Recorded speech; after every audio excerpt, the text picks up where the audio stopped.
Pyetje: çfarë gjykimi ka shitja me këste me çmim më të lartë se çmimi me para në dorë? Po, kjo pyetje është pyetje me shumë rëndësi, sepse ky lloj akti shitjeje është shumë i njohur në kohën tonë dhe ka nevojë për t'ia ditur atij gjykimin, dhe nevoja për të lind atëherë kur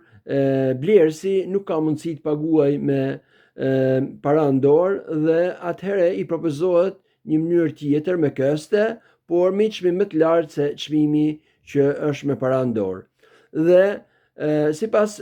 mendimit të shumicës së dietarëve, ky lloj akti është akt i lejuar, dhe kështu është shprehur edhe Sheikhul Islam Ibn Taymija dhe po ashtu Ibn al-Qayyim al-Jauziyja, dhe sipas tyre nuk bën pjesë tek hadithi i Profetit sallallahu alaihi wasallam kur ka thënë: men ba'a bai'ataini fi bai'a falahu awkasuhuma aw ar-riba.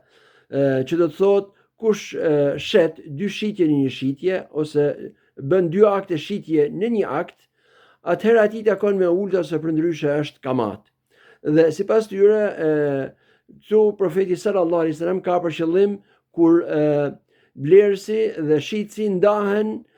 pa ndarë njërin prej dy çmimeve. Dhe kështu akti përmban paqartësi, dhe për shkak të kësaj paqartësie ndalohet si akt, dhe profeti sallallahu alaihi wasallam ka ndaluar çdo akt që ka paqartësi. Nehe an bejl gharar, pra ka ndaluar nga aktet që mbajnë gjëra të paqarta. Dhe në momentin që ndahet njëri për këtyre dy çmimeve, pra si fillim ka dy propozime dhe pastaj ndahet njëri prej tyre dhe caktohet, atëherë nuk ka më gjëra të paqarta dhe akti është i saktë sipas komentimit të shumicës së dietarëve.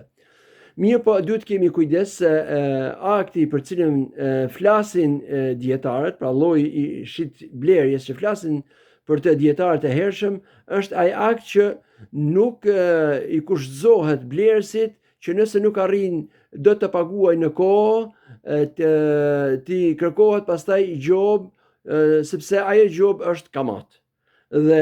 kjo për faktin se çmimi në momentin që e merr me këste mbetet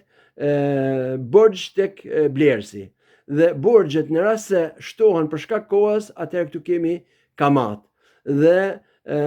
duhet kemi kujdes që akti mos përmbajë të kushtëzuar këtë pjesën e gjobës që të jetë kamat.